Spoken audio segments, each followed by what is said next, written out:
Hey everybody, it's Josh Rutledge, your co-host for FearScape Paranormal Podcast. Thank you so much for listening. If you'd like to support us more, please head over to our website, fearscapepodcast.com. There you can click on store and browse some really awesome t-shirts and maybe pick a couple up, or even go to our Patreon page and see how you can support us monthly. We love bringing you awesome content just as much as you like listening to it. Enjoy the show. The following program is presented for entertainment purposes. WCHQ does not necessarily endorse the ideas presented.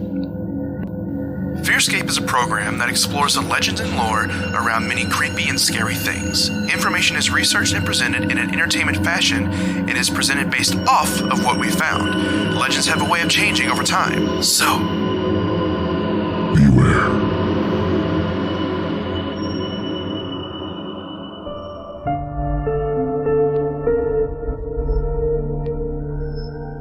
FearScape.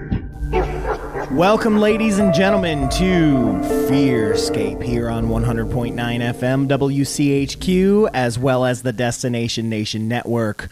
We are here to bring you all the spookiness, ookiness, krookiness, zookiness, and every other word that I've just made up to represent weird. We are going to cover paranormal, aliens, Bigfoot, all that stuff, but it's Halloween time, so we're going to be covering monsters. But my name is Stefan, and I am your host as usual, and I am joined, like always, by my co-host, Josh. That's right. He's like, I got to say my own name. Oh, Josh Rutledge is here with me as usual. We're going to be talking about good stuff this month because it's Halloween month, so we're staying away a little bit from the aliens and things like that, and really hitting kind of monsters and ghosts and just some all around all the good stuff. Yeah, all around spooky, ooky, zooky, kooky, looky, krooky, pooky, Bookie. Wow, that's a polka.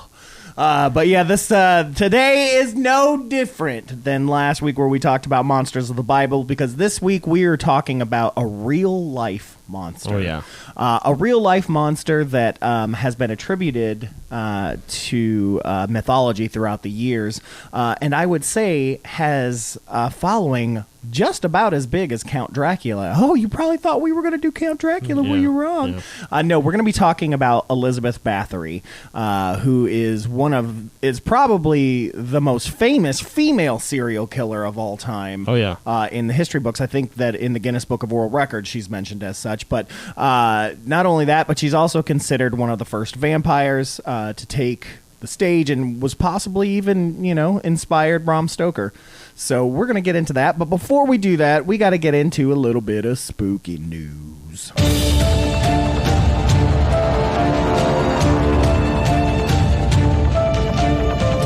All right, so for spooky news, it's not super spooky. It's a little more scientific, which, of course, we both love anyways. Oh, yeah. But the fact that it comes from coast to coast makes me question it just a hair, as usual. But recently, this article came out that said that 20 new moons were spotted orbiting Saturn. Actually, I have heard that other places as well. Okay, good. Well, I find that very, very interesting. Anytime that we've found something within our own solar system that hasn't been found, like, at this point, is mind-boggling, especially with Hubble out there and everything. But the article states that astronomers have discovered 20 heretofore unidentified moons orbiting Saturn, which gives the gas giant the title for the planet with the most satellites in our solar system.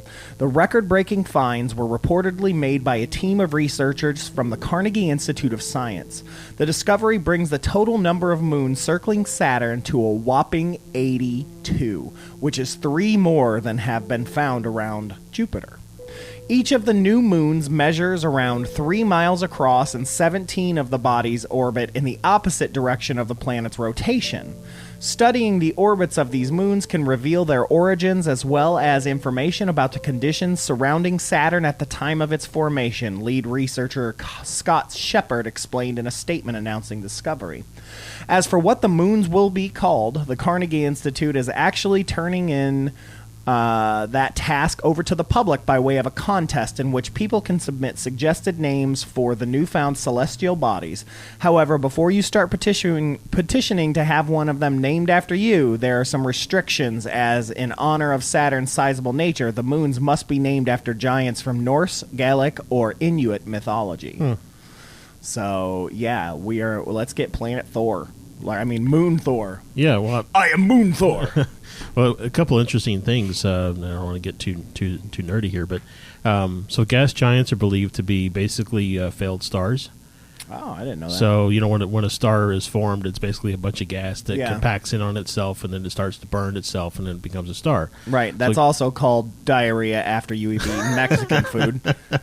So that's why a lot of times when we're looking for like exoplanets, so planets outside of our solar system that may be habitable, we're also looking at sometimes gas giants, because some gas giants like Jupiter and even Uranus give off their own heat. So it's possible that you could actually find life on the moon of a gas giant. I've always wondered about that, why we're always so interested in that, because I was always thought, God, they're so far from the sun, so that makes sense that if they're getting heat from these gas giants, that there is a possibility for life. Yep. Very interesting. I'm always interested in Titan, of course, I think, as we all are. Yeah, Titan, Europa is another good one. I think Europa is the ice moon around, I want to say, Jupiter. Sure. That we're actually, so a lot of the scientific studies that we're doing in Antarctica around sending probes to the bottom, like drilling through the ice to get and to that one's Titan, because Titan, I know, they are very certain that there's an ocean underneath of it. So that's why we're doing all these studies in Antarctica, trying to basically drill through the ice and put a probe in the ocean underneath Antarctica, because the plan is to do that on that ice moon. Yep, I love it. I love astronomy, and but I've seen too many sci-fi movies. Some mutated thing that they're going to find. It's going to mutate somebody, and the movie The Thing comes to The mind. Thing, yeah. Oh, yes, especially ice. But yeah, that's the news that I have. We just because it's science doesn't mean it's not weird. The fact that we have not seen 20 moons is just insane. And I love that some of them go in the opposite direction. Yeah. That's crazy to me. Another fun fact about the planets, Saturn is not the only one that has rings. Yes, I knew that. Neptune, yeah, and I believe Uranus. Uranus, yeah, they have rings as well. They all got married. They're in one polyamorous relationship together, as Jupiter's like sister planets. Yeah, we don't even want to talk about Pluto. But anyways, that is spooky news.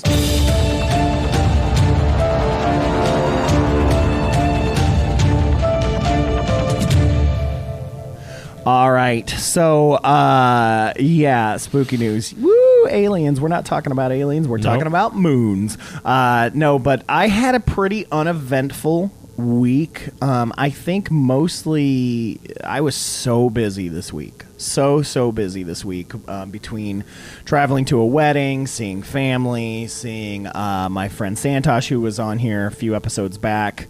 It's just there was a lot going on, and I don't think I had time to deal. But I guess at the same time, I also I'm pagan, so we did a really big cleansing ritual too. Yeah. So that may have had something to do with it as well. But yeah, no creepy catch up for me. But I know you have a small little bit, so let's go ahead and get into some creepy catch up. Sounds good. Creepy catch up. Creepy catch up. Creepy catch up. Y'all, it's creepy. Oh, I love that theme song. Yep, Mystic Mayonnaise. Mystic Mayonnaise. Man, another great punk band. So my creepy catch-up is my daughters and I were sitting out on the back deck. They're 5, so we're sitting on the back deck looking up at the stars. And, of course, I'm teaching them as much as I can about stars and all that kind of stuff.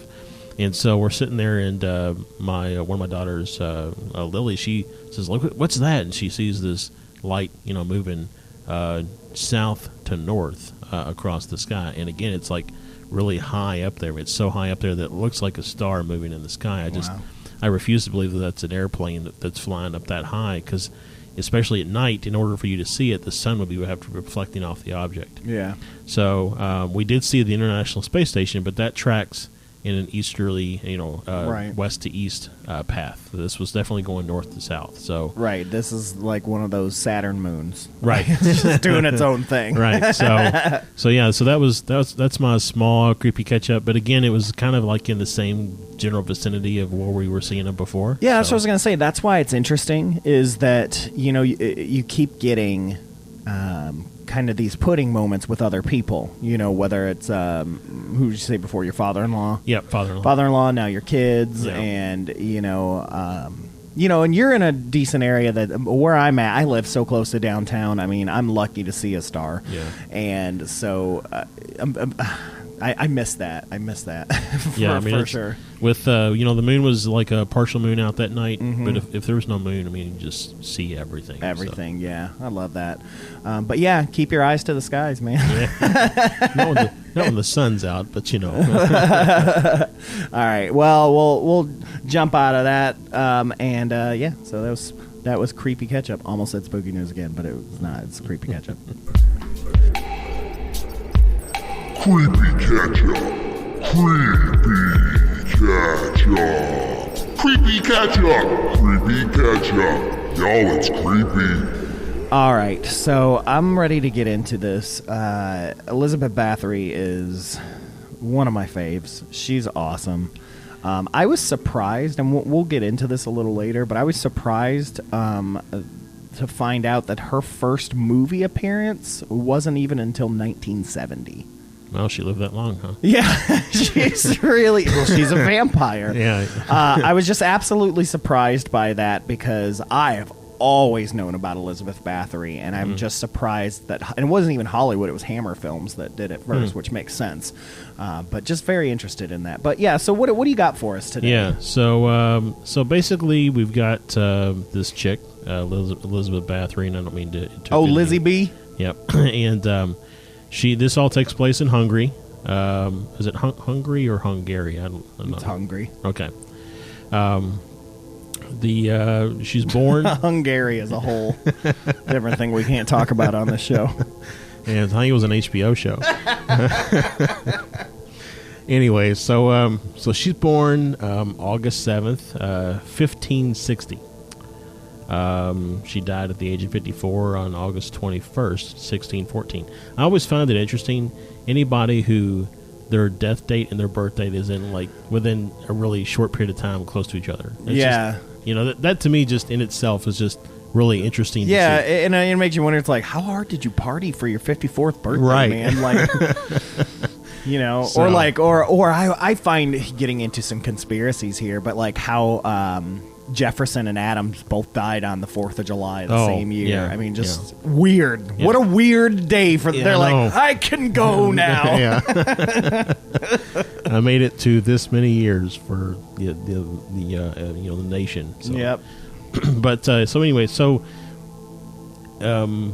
as per the Guinness Book of World Records, which you kind of mentioned this a little bit earlier, she holds the record as the most prolific female murderer and most prolific murderer of the Western world.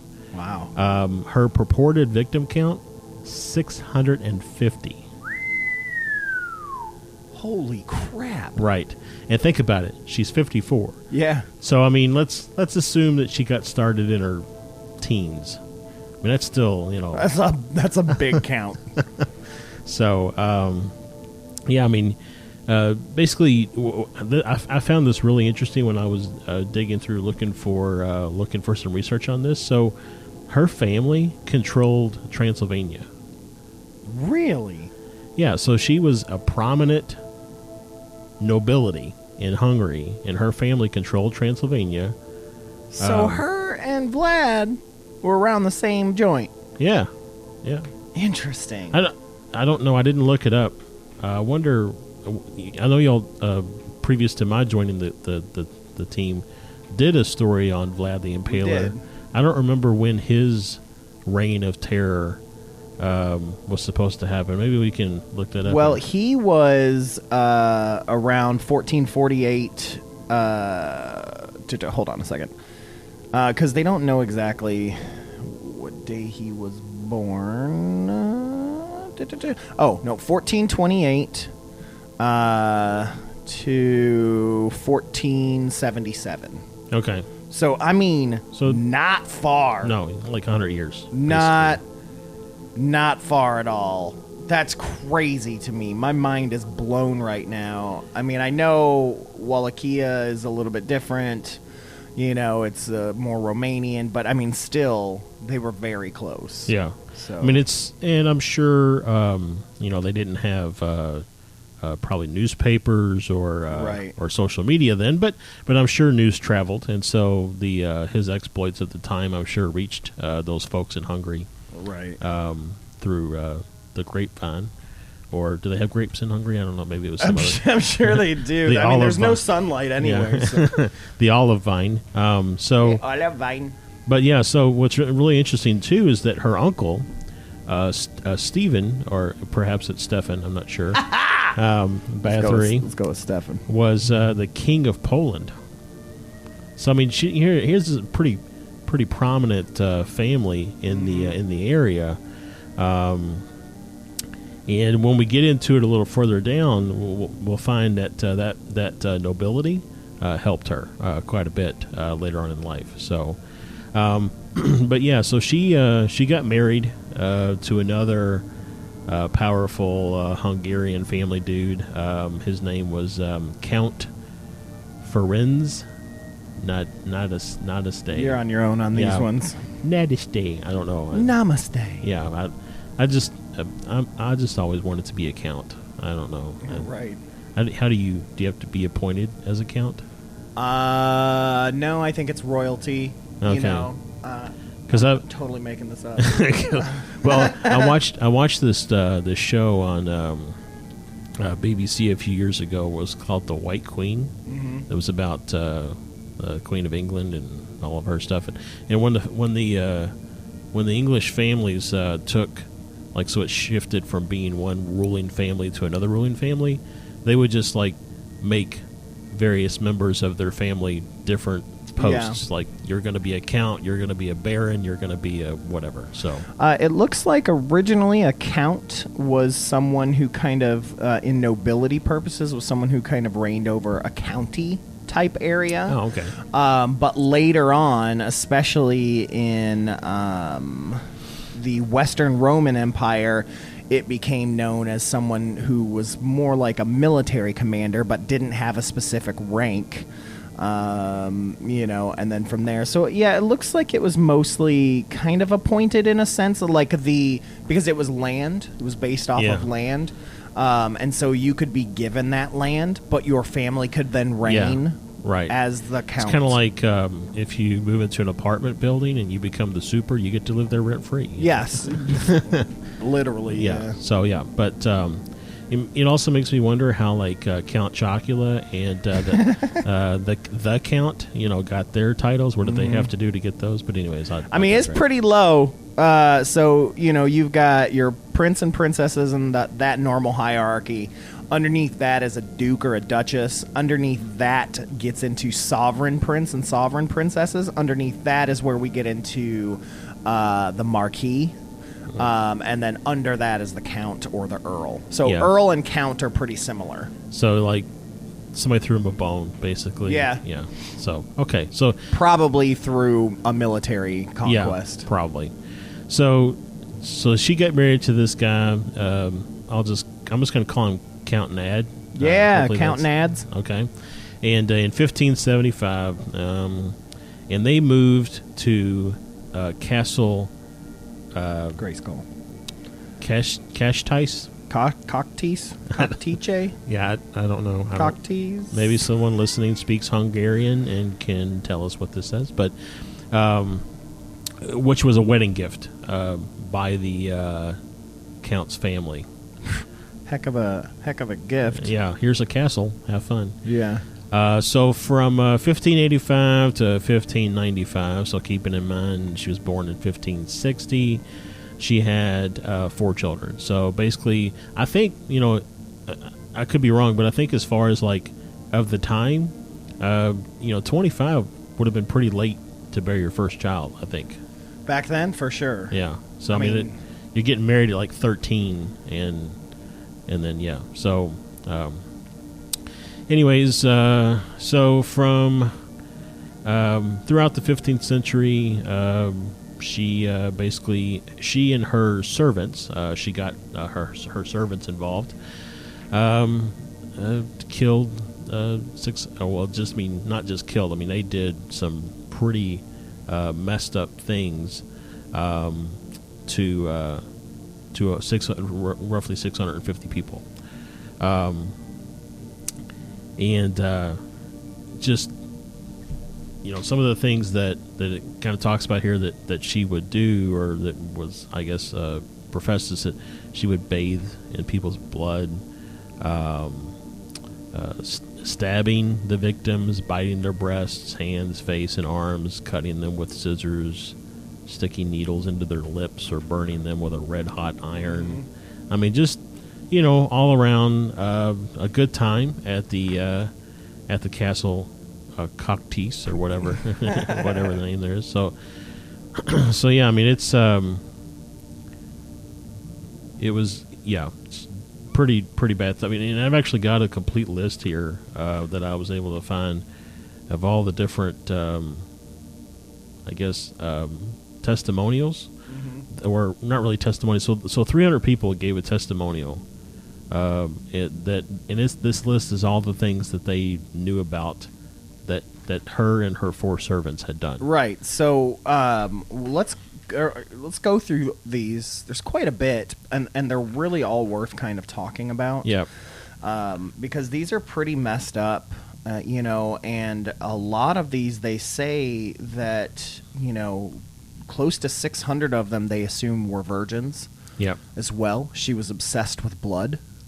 That's where she gets the nickname the Blood Countess. Yep. Or even Countess Dracula, stuff like that. But, so warning to people listening.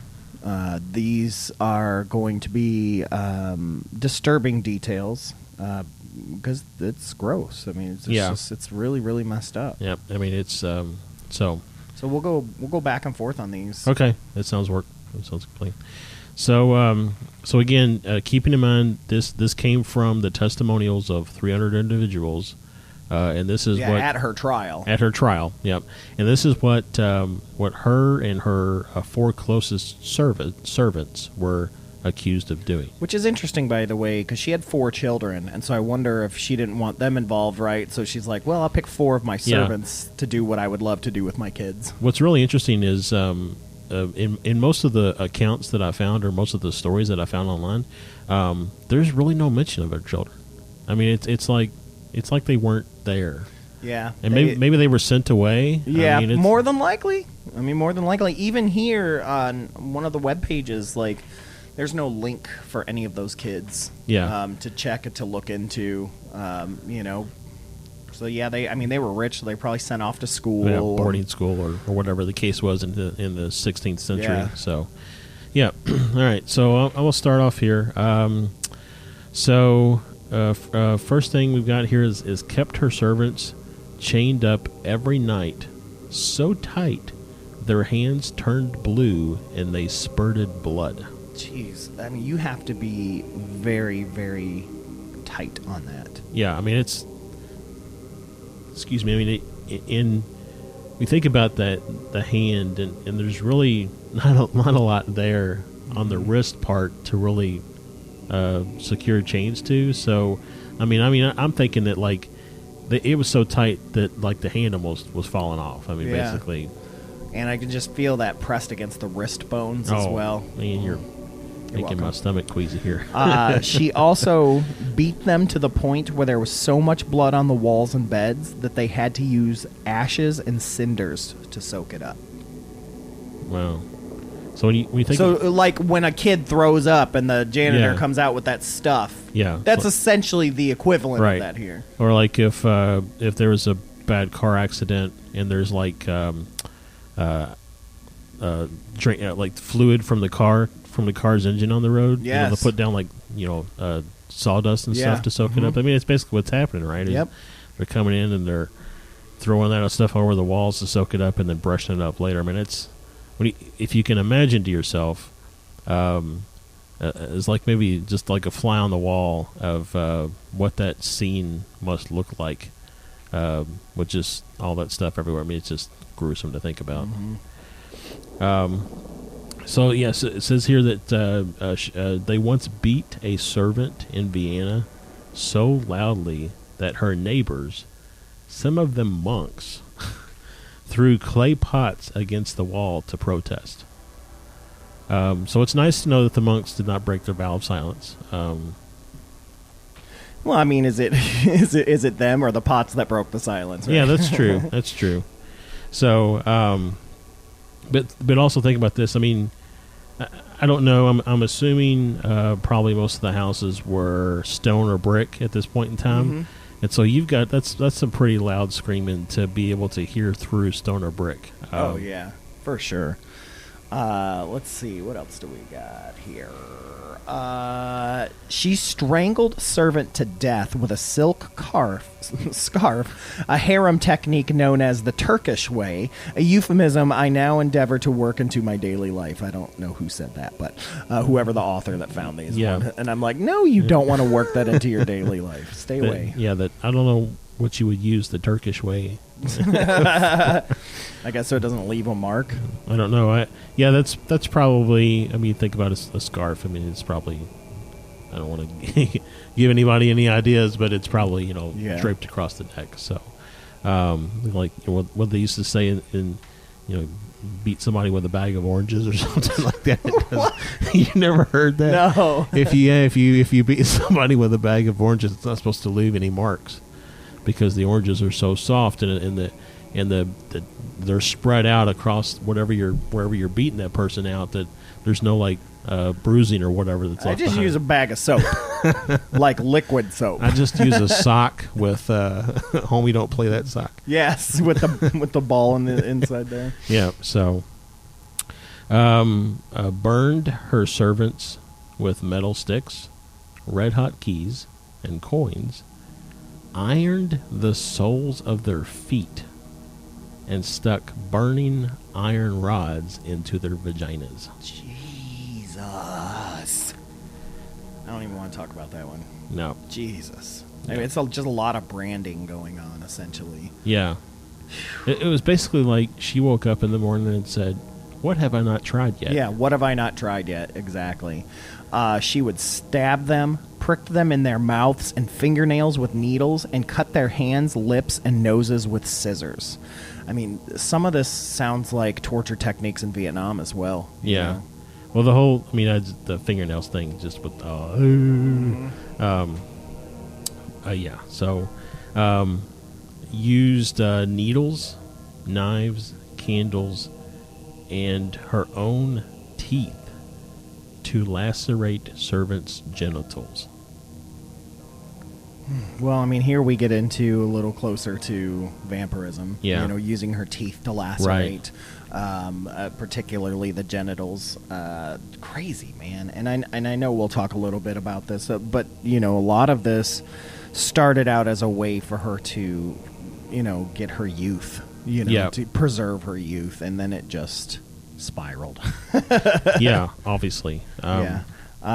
She stitched their lips and tongues together.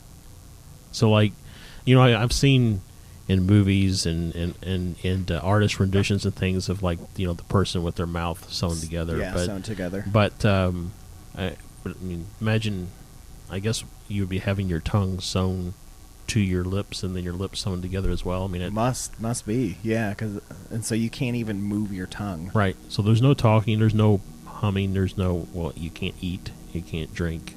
There's no moving your tongue around. I just can't. I can't deal. Just like take your tongue and hold it with your teeth and see how long you can do that. Not right now, but just to give you an idea of what that might be like. So yeah, made servants sit on stinging nettles, which I'm not really sure what a stinging nettle is. Probably some type of a plant. Yeah, it is. It's a type of plant. Okay. Then bathe with... It causes like a rash too. Okay. So it's already bad enough. Like it's a pokey plant, and then it also causes like a freaking scratchy, itchy rash. It's like agave. Yeah, agave does that. So then once they sat on it, then they would bathe with the stinging nettles. During the bath, she'd push the nettles into their shoulders and breasts. And speaking of baths, she would have them stand in tubs of ice water up to their necks outside until they died. So she froze them to death in a tub of ice water. Yeah, just... with their heads out so she could watch them suffer. Right. Watch them freeze to death. Well, I mean, yeah. I don't even want to think. I mean, I have a pretty active imagination, and I don't want to think about that. So, smeared. She once they smeared a naked girl with honey and left her outside to be bitten by ants, wasps, bees, and flies. That's a very popular image that shows up in a lot of her films and books and things like that. That one almost always happens. And my dad has a massive fear of ants, and like I could imagine that would be his worst nightmare. Yeah, I have a massive fear of bees, and so yeah, same. I'm not allergic to bees, but yeah, same. I hate them. They're the devil. I will burn a house down. She would keep them from eating for a week at a time, and if they got thirsty, she would make them drink their own urine. So this is not Waterworld urine here. Yeah. This has not been changed back into water, a la the Christ Child. Yes, I mean his name's Kevin Costner. from a strictly scientific point of view, you know, urine is sterile. You can drink it. It probably doesn't taste great, but there's nothing in urine that can make you sick. That being said, I don't think that it was probably a good experience for the people who had to drink their own piss. So yeah, you wanted to be. You were like, please don't say you're thirsty. Don't lick your lips. Don't lick your lips. Right, don't lick your lips. right. But I mean, sew my tongue. But I mean, if you're being withheld food and water, eventually you're gonna cry out. I mean, it's just the body can only take so much, or I guess do without so much. So, so this one I find this next one I found like just. Yeah, I just did force them to cook and eat their own flesh. Jeez. Usually from the butt, or make sausages and serve it to guests. So their butt sausage. So she's torturing her guests without letting them know. Right. And that's something I've heard of too, is that sneaky cannibalism, haha, to watch others eat human flesh. Well, so this one, when I read this, when I saw the serves it to guests, I immediately thought of Sweeney Todd. Oh yeah, for sure. But is it worse to eat human flesh? Like, is it worse when it's your own? Well, I mean, there's been lots of studies around what eating human flesh does to to humans. I mean, and it will drive you. I don't know if it's a psychological thing or the fact that you're actually, the psychological aspect of knowing that you're eating human flesh versus the what it does to your body, physiologically for eating human flesh. But I mean, it will drive people insane. I mean, it just so. To know that you're eating, to know that you are a cannibal at that point in time, probably has a huge psychological impact, and then also just that the physical aspects of eating human flesh, and then your own, right? Like I said, and then it's your own, and so. I mean, if it had a high fat content, it probably just went back to the butt anyway. But just regenerated.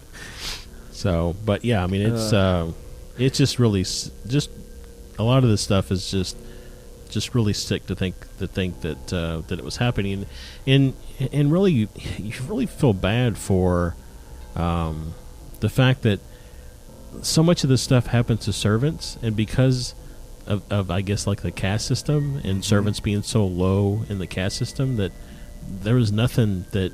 It's not like they could go and talk to their supervisor. And something I read a long time ago, too, is that she would go out into the kingdom and find the poorest ones that they could, and they would make it to these families as if this was the greatest thing that could ever happen, and families would gladly send their children because they're thinking, oh my goodness, she's going to have a good life, and I'm sure she would pay some of them, these families. It's like an internship. You know? Really. and an internship to hell. It's like you're always going to be poor, but at least you're going to be poor in a nice place and get to wear fancy dresses. Exactly. You know? Yep. This one's really weird. She would heat up a cake to a red hot temperature and then make a servant eat it while it's like just the hottest it can be. Well, and the term, the word cake here is probably not like what people think of as cake is like birthday cake or, you know, so it's cakes are also in a lot of European countries. When you talk about cakes, you're talking about, I'm trying to think of what the U.S. equivalent is, but it's basically like a kind of like a meat pie in the UK, where it's not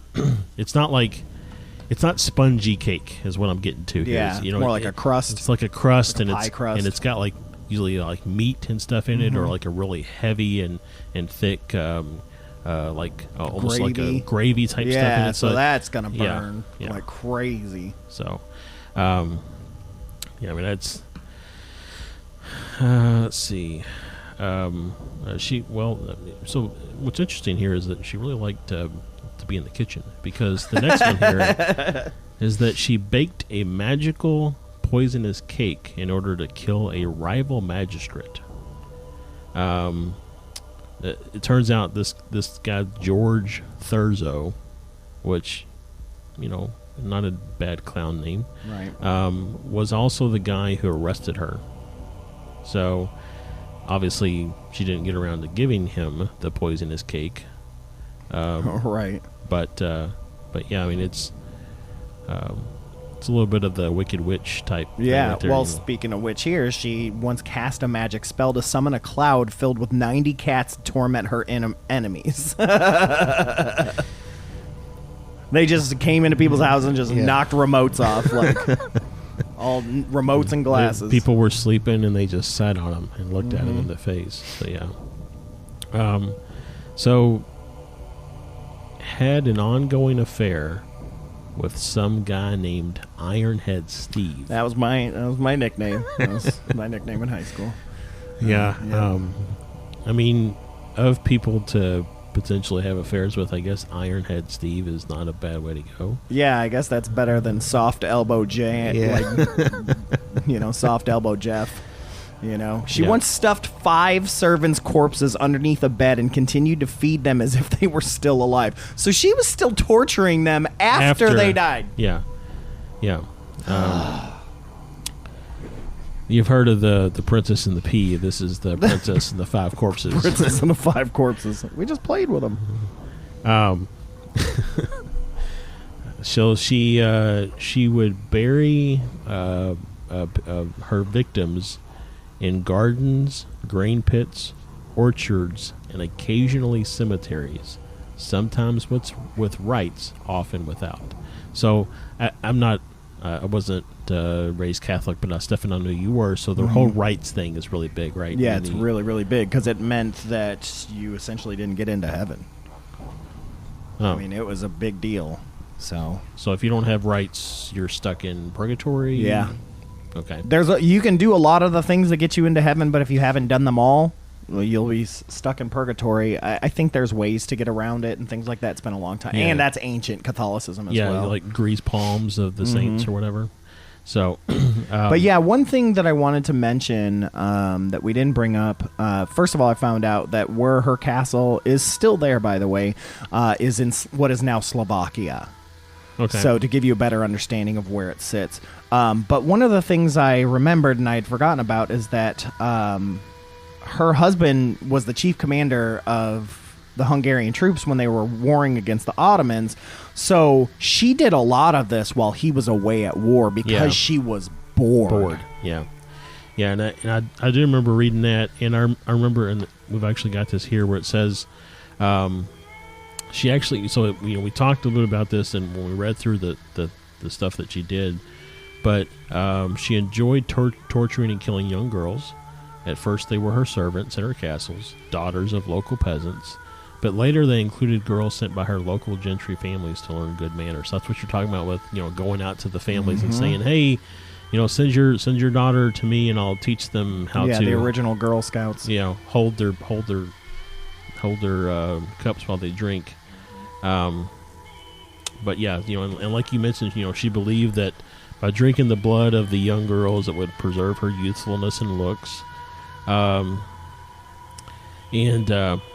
So, I just want to touch real briefly on her, the trial. Okay. So they did, as we, because we have the 300 individuals who testified, or the testimonials, that there was eventually a trial. The Hungarian authorities began the investigation in 1610. If you'll recall back to Thurzo, right? Thurzo was the guy who did everything with the arresting, and if you recall back, she died in 1614. So this is, towards the end of her her life. So in December of that year, she was arrested. 4 of her favorite servants and intimates. I'm not really sure. Probably, I would say that servants were probably the people that did kind of general things, and intimates were probably servants who were allowed into the bedchamber. Right. Who were accused of being her accomplices. They were tried and found guilty. 3 of the servants, intimates, were executed, and the 4th was sentenced to life imprisonment. I talked about in the beginning that her stature or status in the environment, her nobility helped her out. Right. So this is where it helped her out. So she was not put on trial. Of course not. What she was locked up basically in her castle. She wasn't allowed to leave from her castle, and so from 1610 to 1614, she was just basically in a room, solitary confinement, whose windows were walled up. So just in a cell with no windows, no door. Well, I had a door, but no windows, no view of the outside world. Oh, poor baby. For 4 years. Poor baby. Yeah, until she finally died. Whatever. Yeah, I have no sympathy for her at all. It's a shame. She died in a way. I guess that's a worse death than being executed. For sure, especially someone who did all this because she was bored. I'm sure she ended up being really bored. Yeah. I did. I remember reading something when I was researching it that basically the guard who was stationed outside of her room, went in, said something. She wanted something, said something to her, came back out, and then went back in the next time, and she was dead. Yeah. It's interesting. When she was a child, she suffered from a lot of seizures, epilepsy. But many people believe it was due to the inbreeding of her parents, due to trying to keep that royal line going and things like that. Back then it was called the falling sickness. But they think that some of this had to do with that because back then treatments included rubbing blood of a non-sufferer on the lips of an epileptic, or giving the epileptic a mix of non-sufferer's blood and a piece of skull as their episode ended. This leads to the speculation that Elizabeth's killings during her later life were part of her efforts to cure the illness that she had since she was a young child. So there are some people that believe that. And that I have heard about, the rubbing the blood on the lips. So, I would think that you could probably get 1 or 2 people to give you a couple of pints of blood, and that should be good for a while. I don't think you need 650 people, and you definitely don't need to make them bathe with sticky plants. Right. And of course, there's legends that her parents were extremely cruel and sadomasochistic, and Elizabeth, when she was a kid, would see them perform brutal punishments on family officers and servants. And that also she was taught by family members who were involved with Satanism and witchcraft. Of course, there's no hard evidence for this, but she was, oddly enough, raised a Calvinist Protestant. So that's pretty interesting. So I believe Calvinists believe once saved, always saved. So she's good. We'll see. Okay. Christians, you will see her in heaven. And that also that at the age of 13, before her first marriage, allegedly she gave birth to a child. that it was fathered by a peasant boy, and of course this really messed her up. Some people say that this child was taken to Wallachia, which is where Vlad was from, all kinds of stuff like that, but none of this is, legit to quit, you know what I'm saying? Hey. But yeah, so there's a lot. Her husband did die before any of this came out. So in a way, it's kind of for him. He never really knew. Yeah. Though, come on, 650 people. Right? You knew. Yeah. People talk. I mean, imagine what the smell must have been like in the castle. God, yeah. So I mean, how do you not come home? I mean, now granted, if he's warring a lot, he's used to that smell. Maybe he's nose blind to it. I don't know, but I mean, that's a lot to overlook, and maybe that's why he was gone so often. I don't know. Well, the other thing is that in the beginning, a lot of her victims were aged 10 to 14. And so, those were kind of things that a man would probably stay away from. And right. Things like that. The ladies kind of dealt with ladies and men dealt with men. Right. Kind of along those lines. But, I mean, there was just so much going on. I mean, there were also abductions. She didn't always get them nicely. Sometimes these women would be abducted, and it was always women. And Elizabeth herself is even suspected of cannibalism, to have eaten the flesh of many of these. And of course, the most famous thing, which is bathing in their blood. In their blood, yeah. Now that came out way later. That didn't come out at the trial, but it did come out way later. But yeah, I mean, that's the most famous image that I can think of, is her bathing in blood, that she believed. And this kind of fits that narrative of wiping the blood on the lips. Yeah. That she could twist later. That maybe she felt so young then because of that, and that she wanted to cover her skin with the blood of young and youthful and virgin blood as a way to get rid of the wrinkles out of her. Well, I wonder if is drinking the blood, human blood, is that considered cannibalism? Because you're technically, you're consuming other people. Yeah, I don't know. It's vampirism, so I don't know. That would be semantics, I guess. But yeah, just something I was thinking of there is. Yeah. So, let's see. So she.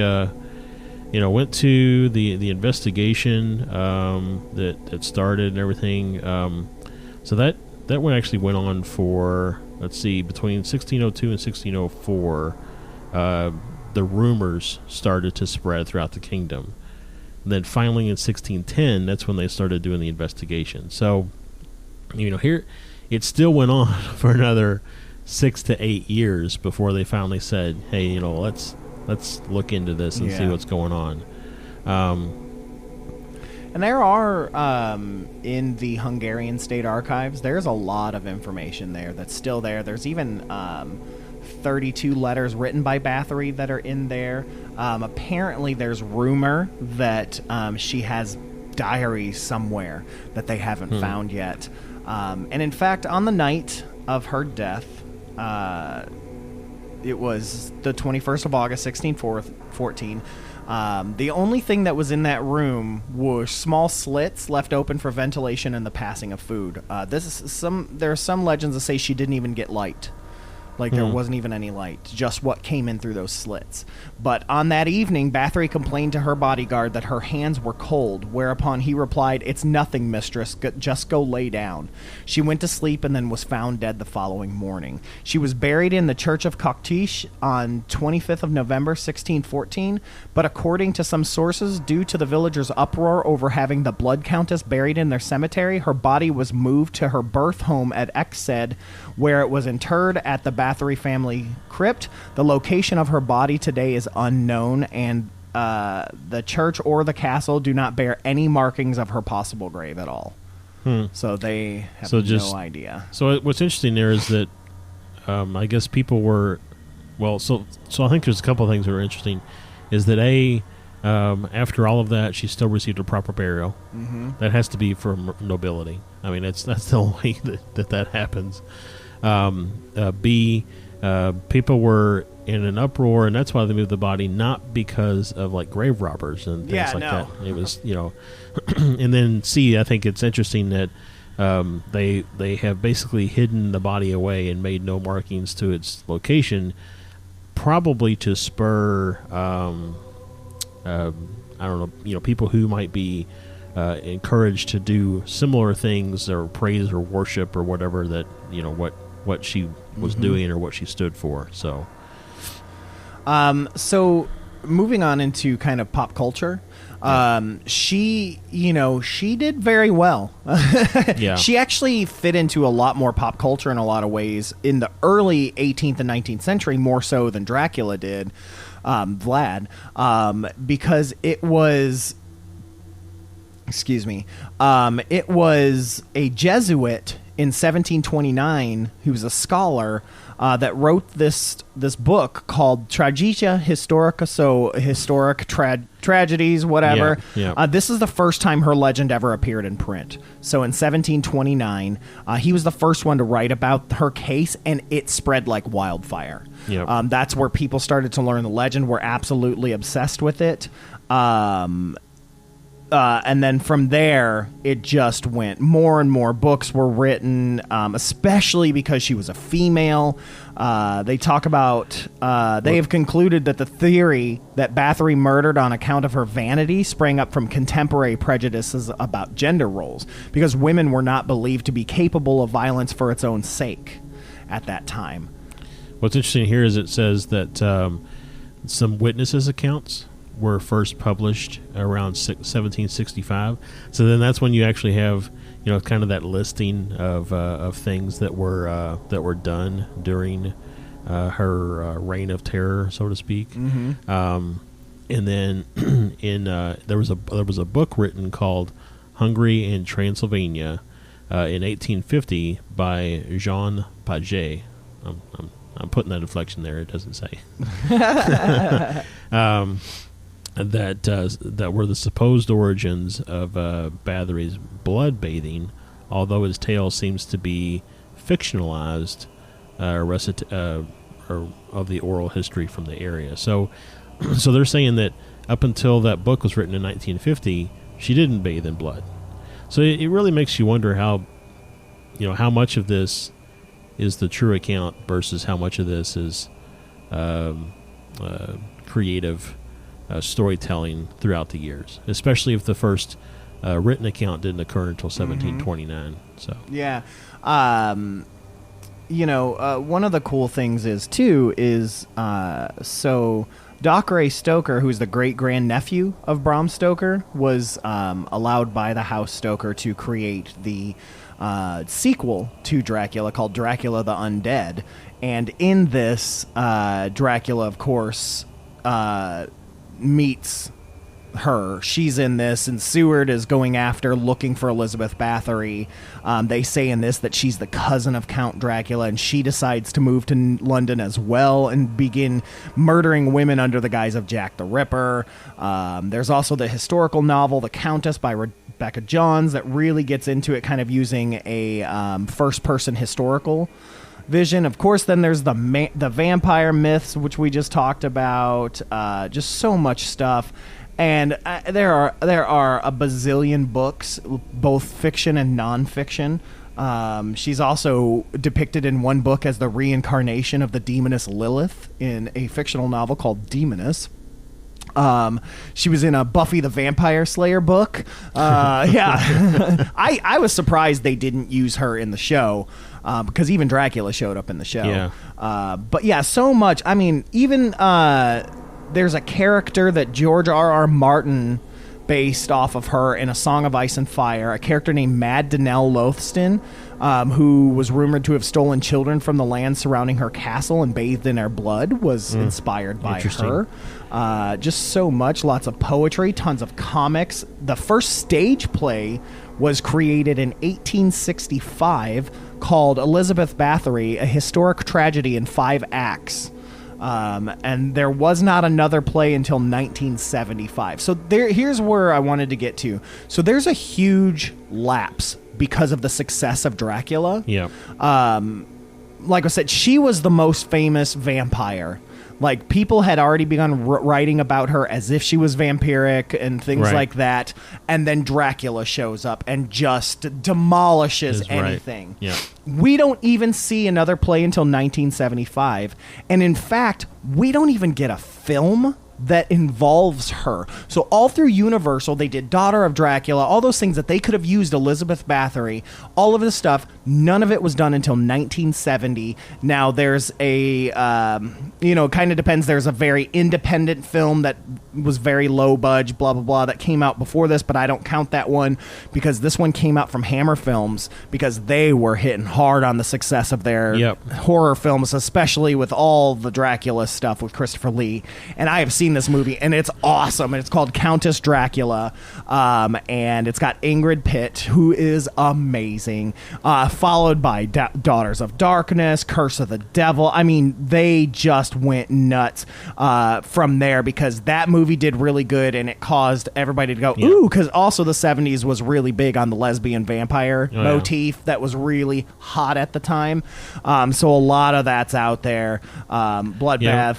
Just so much stuff. She was in Brothers Grimm, like. I mean, I'm really surprised that that no one has picked this up to do a remake, because that's what everybody does now, right? Just a remake. But I mean, I feel like it would be a blockbuster. I mean, like, there hasn't been, as far as I can tell, a huge big movie with her since that from the 1970s. There's been some crap movies, and she's been a part of other movies, like I said, Brothers Grimm. She was in Hellboy, Blood and Iron, the animated movie. She was in Bram Stoker's Dracula's Curse. I don't even think that was big. Hostel Part 2 says that a character's name was Mrs. Bathory.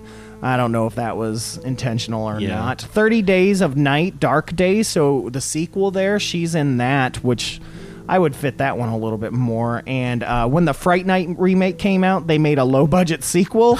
She's in that. As Jerry Dandridge's wife, Jerry Dandridge with a G. So that's awkward. And some movie called Salem Bloodbath looked kind of cool. And then the last one that I recognize on here is 2016, and it's The Neon Demon.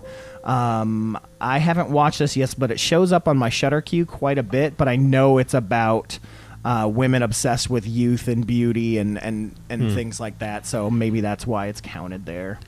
But yeah, I mean, I feel like this would be something that someone would pick up and do today, and just scare the bejesus out of people.